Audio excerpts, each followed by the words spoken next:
Hello friends, मेरा नाम भारती है एंड आज मैं बहुत इंटरेस्टिंग फैक्ट्स बताने वाली हूँ हमारे इंडिया के बारे में। जी हाँ, आज हम इंडिया के साइज और लोकेशन के बारे में जानेंगे। गाइज, इस चैप्टर को मैंने 3 पार्ट्स में डिवाइड किया है, location of India, size of India and world. तो चलिए लोकेशन ऑफ इंडिया से स्टार्ट करते हैं। गाइज, लोकेशन शब्द सुनते ही सबसे पहले हमारे दिमाग में क्या आता है? किसी जगह का एड्रेस, है ना। कभी आपने किसी एड्रेस को ध्यान से देखा है? कितने सिस्टमैटिकली डिवाइडेड रहता है, हाउस नंबर, गली number, street, city, village, state, country. कभी आपने सोचा है ये डिवीजन स्टार्ट कहाँ से होता है? गाइस, ये डिवीजन अर्थ के डिवीजन से ही स्टार्ट हो जाता है। जी हाँ, इतने बड़े अर्थ पे किसी भी जगह का एग्जैक्ट लोकेशन निकालने के लिए अर्थ को लैटिट्यूड एंड लॉन्गिट्यूड से डिवाइड किया गया है। अभी लैटिट्यूड एंड लॉन्गिट्यूड क्या है, तो चलिए लैटिट्यूड एंड लॉन्गिट्यूड समझते हैं। गाइस, बहुत आसान है, बस इतना समझिए कि अगर हम अर्थ को किसी स्फेरिकल केज में रख देंगे तो कैसा दिखेगा। सेम वैसे ही हमारे अर्थ पे कई सारी लाइनें ड्रॉ की गई हैं जो बिल्कुल एक स्फेरिकल केज की तरह लगता है। गाइस, इन्हीं लाइनों की मदद से हम अर्थ पे किसी भी जगह का लोकेशन निकालते हैं। अब ये लाइनें अगर आप गूगल अर्थ पे ढूंढना चाहेंगे ना, तो ये आपको कहीं नहीं मिलेगा। क्यों? क्योंकि ये लाइनें रियलिटी में एग्जिस्ट नहीं करती हैं। ये इमेजिनरी लाइंस हैं जो बस इमेजिन की गई हैं, ठीक है।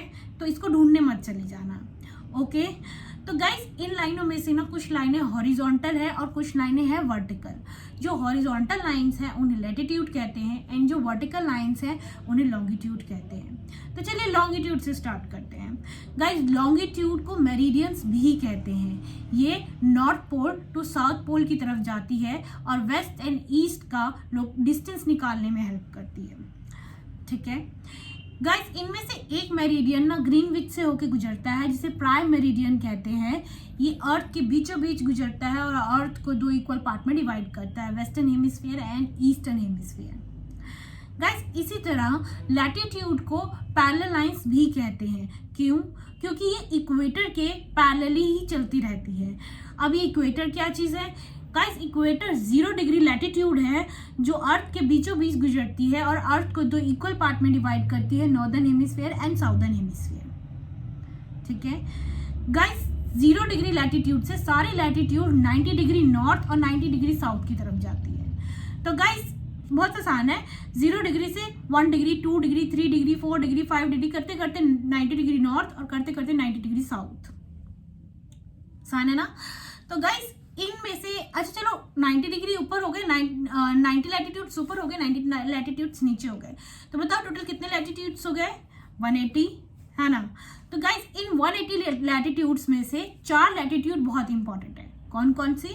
Arctic Circle, Tropic of Cancer and Tropic of Capricorn and Antarctic Circle. Guys, इन चारों लैटिट्यूड्स में भी ना ट्रॉपिक ऑफ कैंसर बहुत इंपॉर्टेंट है। क्यों? क्योंकि ये हमारे इंडिया से होकर गुजरता है। तो गाइस, ये इंडिया से सिर्फ गुजरता ही नहीं, हमारे इंडिया को 2 इक्वल पार्ट में डिवाइड भी करता है। अच्छा, आप बता सकते हैं कि ये इंडिया के कितने स्टेट से गुजरता है? मैं बताती हूँ। Guys, tropic of cancer India के 8 स्टेट से गुजरता है। गुजरात, राजस्थान, मध्य प्रदेश, छत्तीसगढ़, झारखंड, वेस्ट बंगाल, त्रिपुरा एंड मिजोरम, ठीक है। अब आप कहेंगे ये सब तो ठीक है, लेकिन इंडिया का लोकेशन तो बताया ही नहीं।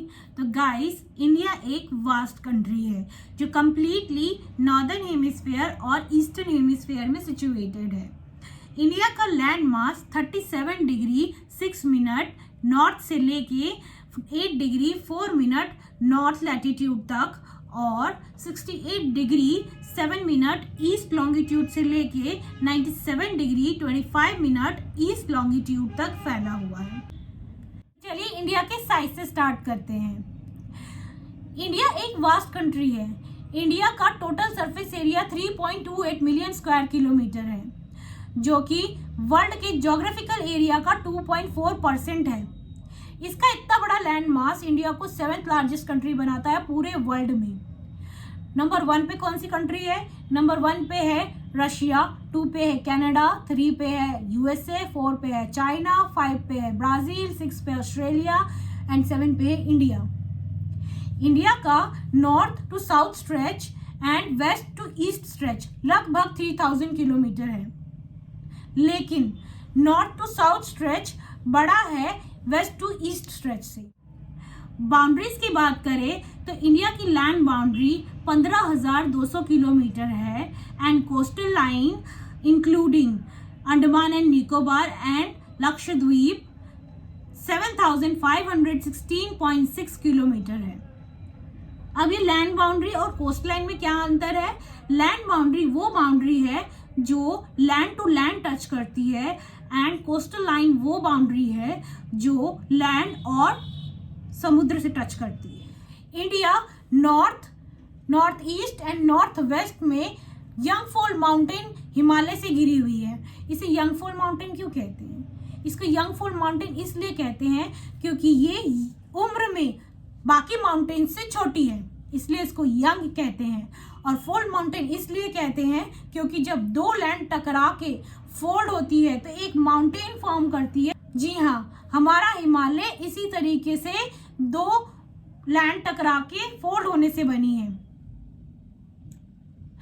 इंडिया का अगर 22 डिग्री लैटिट्यूड से नीचे जाएं तो ये टेपर हो जाती है, शंकु हो जाती है, जिसके कारण ये इंडियन ओशियन को दो पार्ट में बांटती है, अरेबियन सी और बे ऑफ बंगाल। इंडिया का लैंड मास इतना बड़ा है कि सूरज चाचू को अरुणाचल प्रदेश से गुजरात पहुंचने में पूरे 2 घंटे का समय लग जाता है।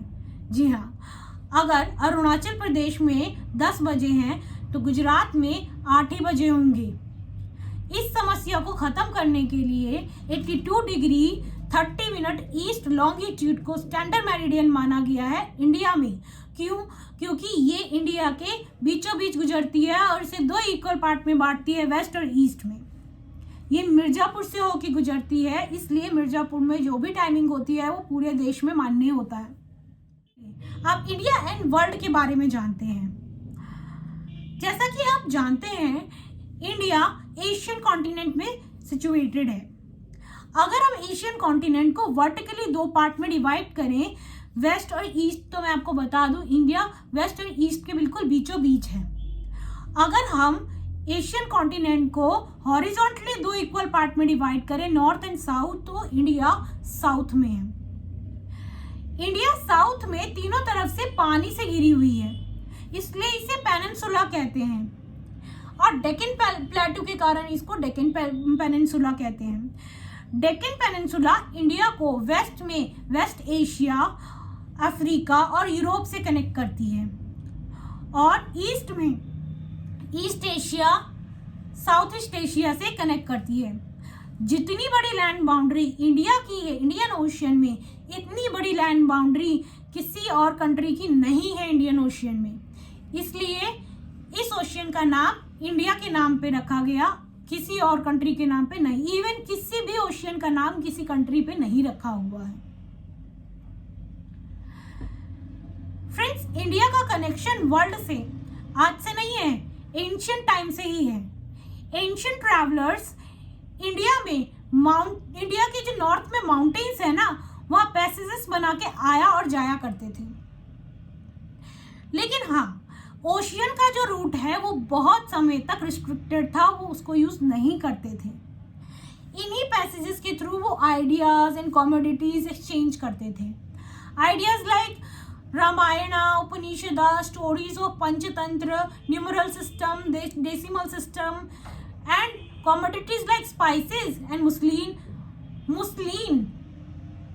एक फैब्रिक का नाम है, एक रॉ कॉटन फैब्रिक का नाम है। इसी तरीके से हम बाहर के आइडियाज हम भी लिया करते थे, जैसे कि ग्रीक स्कल्पचर की आइडियाज और कुछ आर्किटेक्चरल।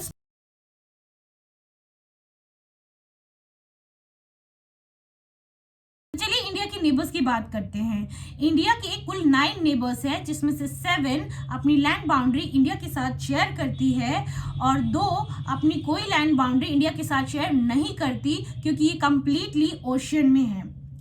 तो चलिए वेस्ट से स्टार्ट करते हैं। वेस्ट में पाकिस्तान अपनी लैंड बाउंड्री जम्मू कश्मीर, लद्दाख, पंजाब, राजस्थान और गुजरात के साथ शेयर करती है। देन अफगानिस्तान अपनी लैंड बाउंड्री लद्दाख के पीओके वाले रीजन से शेयर करती है। अब अगर नॉर्थ में चले तो नॉर्थ में चाइना अपनी लैंड बाउंड्री लद्दाख, हिमाचल प्रदेश, उत्तराखंड, सिक्किम और अरुणाचल प्रदेश से शेयर करती है। उसके बाद थोड़ा नीचे आए तो नेपाल अपनी land boundary Uttarakhand, Uttar Pradesh, Bihar, waste Bengal और सिक्किम से शेयर करती है। और उसके बाद भूटान अपनी land boundary Sikkim, West Bengal, Arunachal Pradesh और असम से शेयर करती है। देन बांग्लादेश अपनी land boundary West Bengal, Meghalaya, Assam और त्रिपुरा से शेयर करती है। इसके बाद म्यांमार अपनी लैंड बाउंड्री अरुणाचल प्रदेश, नागालैंड, मणिपुर, मिजोरम से शेयर करती है। इसके बाद दो नेबर्स हमारे जो ओशियन में हैं वो है श्रीलंका, जो हमारे इंडिया से एक पतली स्ट्रेट जिसे पाक स्ट्रेट कहते हैं से जुड़ी हुई है। और इसके बाद जी हाँ, इसी को राम सेतु भी कहते हैं। एंड दूसरे जो है हमारे साउदर्न नेबर वो है मालदीव, जो कि लक्षद्वीप के जस्ट नीचे ही है। तो इस तरीके से हमारा ये चैप्टर यही खत्म होता है। अगर आपको इसमें कोई भी डाउट या सुझाव देने हैं तो आप नीचे कमेंट बॉक्स में मेंशन कर सकते हैं। अगर आपको हमारा ये वीडियो अच्छा लगा तो प्लीज़ लाइक एंड सब्सक्राइब करना मत भूलिएगा। Thank you for watching.